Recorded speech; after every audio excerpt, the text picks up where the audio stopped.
Hi again, everybody, and welcome back to Recreation Rendezvous, the City of Bloomington Parks and Recreation podcast, talking about all things at the junction of nature and play. And with me in the studio today are two very special guests. We have Chris Hamric, who is the Aquatics manager here with Bloomington Parks and Recreation, takes care of the city's two outdoor pools, Bryan Park Pool and Mills Pool, and Alec Curry, our sports specialist. Welcome, guys. Thanks for having us, Julie. Yep, thank you.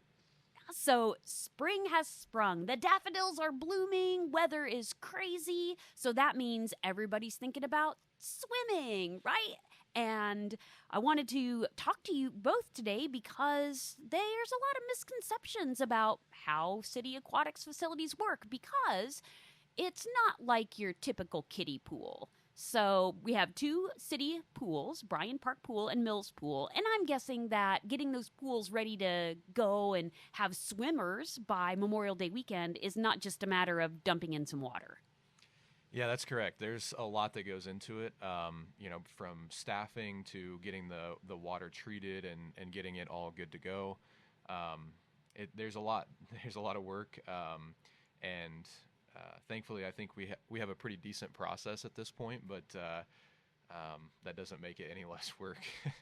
Well, yeah, so what is it that you wish people knew about the back end of pool operations? And we can start with, kind of the mechanical side and the chemical side. What do you think people would be surprised to learn? I think, the thing for us is the mechanical side obviously is one of the highest cost sides of running the pools. It surprised me when I first moved into the pool space how much money we actually have to pump into the pools to keep them running properly. And obviously we want to make sure that at every single day we have operations staff go in and check and make sure that pool levels are where they're supposed to be. All of our chemicals are at the proper level. All of our temperature levels are at the proper level. And then throughout the day, obviously, we have staff that's checking those chemical levels just to make sure that the water's safe for everybody.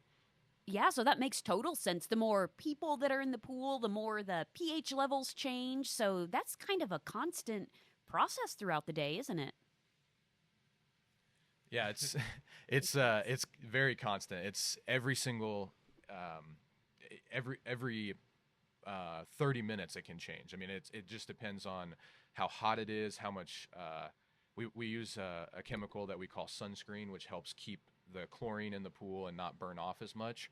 But even using that, if it's as the sun moves through the sky and gets into a different area, it starts to burn off faster, and we have to make sure the chemical levels are constantly pumping in.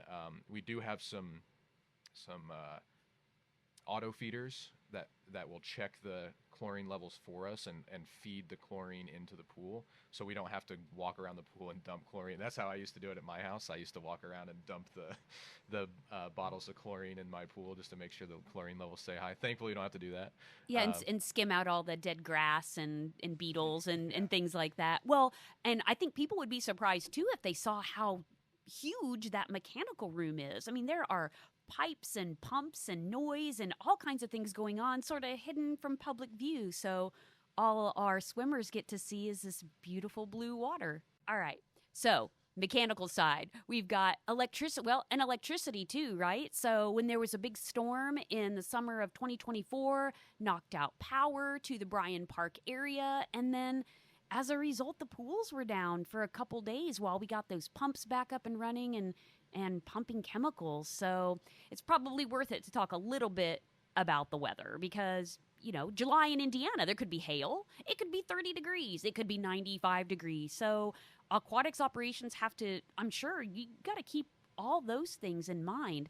And if you show up at the pool and it looks like it might storm, what's your protocols? How do you keep people safe and balance that, need for people to get in the water and cool off with, not being struck by lightning or put in a dangerous situation? My best kind of advice for that is to just keep an eye on the radar. We're always looking at the radar. Really, the people we inform the most are our lifeguards about that kind of stuff, and we kind of leave it up to them to kind of communicate that with the public as they come in. But my biggest suggestion would be to just check that the morning of. If it looks like rain and it looks like a storm, then maybe plan on kind of working around that or just come in a different day. But And we always recommend that you tune in to the Aquatics hotline, which is now the Splash and Skate hotline. So the Splash and Skate hotline, that's 812-349-3741, as opposed to checking social media or anything like that. So check that hotline first before you head out to the pool, because we all know that having a car full of little kids with their little swim fins on and their swim goggles in their hands and snacks, and the pool is closed for weather. So nobody wants to go through that. So definitely call the Splash and Skate hotline at 812-349-3741 before you even head out to the pool. So I'd like to add too. We do get a lot of questions about, well, there's no lightning or whatever in the area. Why are we getting kicked out of the pool? That kind of thing. If there's even thunder, if anybody hears any thunder in the area at all, we get everybody out of the pool just for safety. So even if you're not seeing flashes of lightning or seeing lightning striking the ground and all that kind of stuff, we'd much rather be safe than sorry, and we get people out of the pool early. So you could very well be asked to leave the pool when there's a clear blue sky, because without lightning, there's no thunder. So if we hear thunder, we know that lightning is in the area. So yeah, clearly our priorities are to keep people safe. So you mentioned your lifeguards. How many lifeguarding staff do you have to hire in the course of a summertime to keep all the pools up and running? Yeah, so we have our lifeguarding staff operates at both pools, so they'll go back and forth and they get experience at both pools. Last year we had a total of 57 lifeguards hired at the beginning of the year, and that's just to make sure.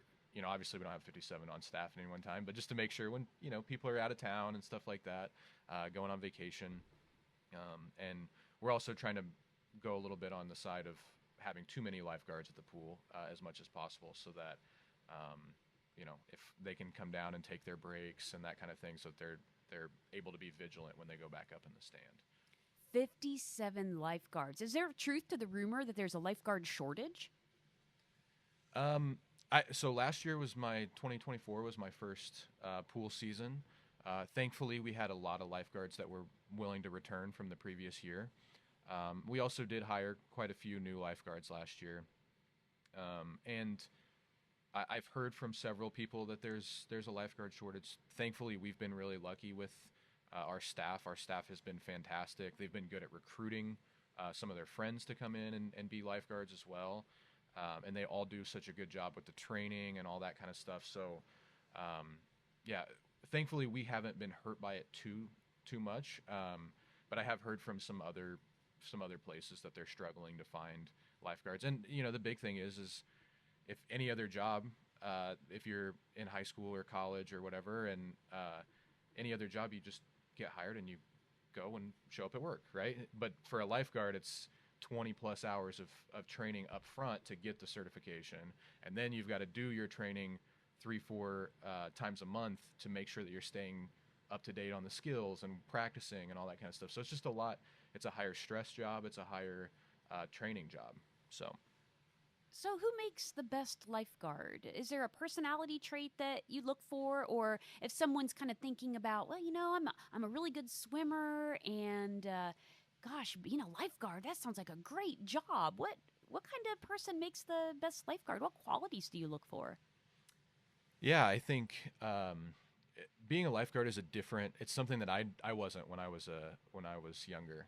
So it's something that I've kind of learned a little bit. Thankfully, my wife was a lifeguard when she was younger, and she was for like 6-7 years. So, she kind of gave me some inside tips on what to look for. But for lifeguards, we want people who are definitely, you have to be a good swimmer. You have to be able to pass the certification in the first place. And if you can't do that, and there's no, it's not trying to demean anybody or anything like that. But if you can't pass the certification, you just can't do it because we don't want to put anybody in jeopardy, right? And so obviously being a good swimmer helps. But on top of that, it's being firm with the rules, making sure that we're not allowing, oh, well, that's my buddy, so I'm going to let them kind of skip some of the rules and whatever. It's being firm with the rules, but also being kind. That's one of the big things we talk about. I'm actually a lifeguard instructor, so I'm able to train the lifeguards, and that's one of the big things that the Red Cross talks about is we want to be firm with the rules, but we also, it should be fun, right? You're coming to the pool, it should be a great time. We don't want, lifeguards yelling, the classic like movie thing where you're yelling at the people, oh, don't do this, don't do this. We want them to enforce the rules in a fun, happy way, say it with a smile, that kind of stuff, because we want the kids to enjoy coming to the pool and have a great time while they're there.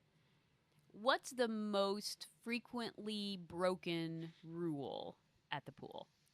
Definitely running on the pool deck. Every time somebody runs, the lifeguards kind of blow their whistle a couple times and tell them to stop running. And you hear those whistles all throughout the day when you're at the pool. Is there a special no running whistle, or is it just no running?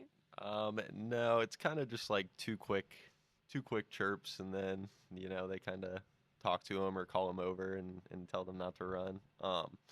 All of our lifeguards are super on top of it. They really make running the pool easy.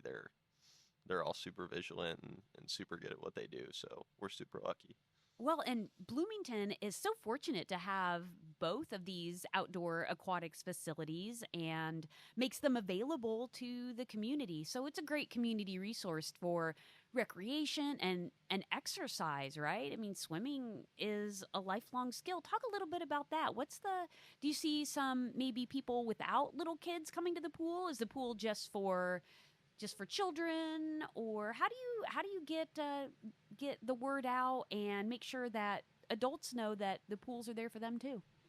Well, the number one way we're trying to get the word out is by talking to you on this podcast. So, and obviously, you guys do such a good job with getting out in the program guide and all that kind of stuff, and all the social media and everything. We see tons of people come to the pool that are adults that don't have kids. My wife and I would go to the pool. We're actually we don't have kids at this point, but yeah, I think it's a great place to just come and enjoy yourself. We do have a couple lap lanes that people can come and swim. We're hoping to maybe add some more if possible. We're looking into that now, but yeah, just it's a great skill to stay up on. It's something that as more and more studies come out about, it's a great way to stay in good cardiovascular shape without tearing up your knees by running on a treadmill or stuff like that.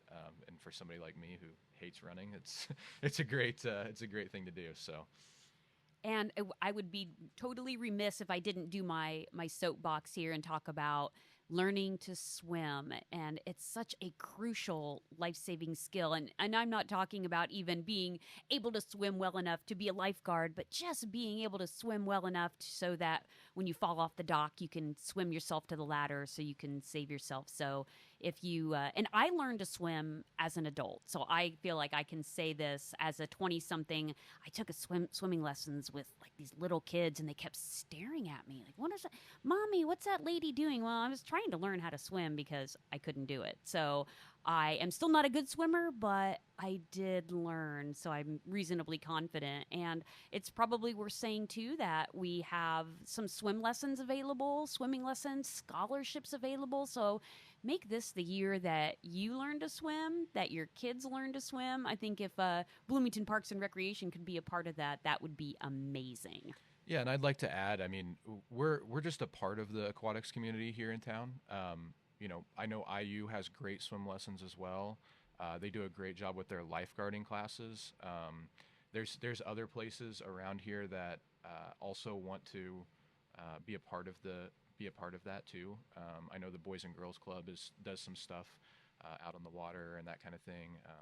So yeah, just any way you can get involved in the aquatics community. It doesn't have to be just through us. Obviously, we'd love if you came and swam at our pools too, but there's lots of different places you can look at in the community. So Fantastic. Well, Chris Hamric, the aquatics manager for Bloomington Parks and Recreation, and Alec Curry, the sports specialist with Bloomington Parks, thank you so much for being on the podcast with us today. Thanks for having us. Yep, thank you. The Bryan Park Pool and Mills Pool are open Memorial Day through Labor Day, more or less. You can always check that Splash and Skate hotline for updated information about pool hours of operation, special events, and that number again is 812-349-3741. Until next time, this is Julie Ramey with Bloomington Parks and Recreation on the Recreation Rendezvous podcast. A big shout out and thank you to the Banneker Community Center, the host of our podcast studio, and as always, our podcast wizard, Caleb Poor, who makes all of this sound awesome. Find Recreation Rendezvous wherever you find your podcasts, and we will catch you next time.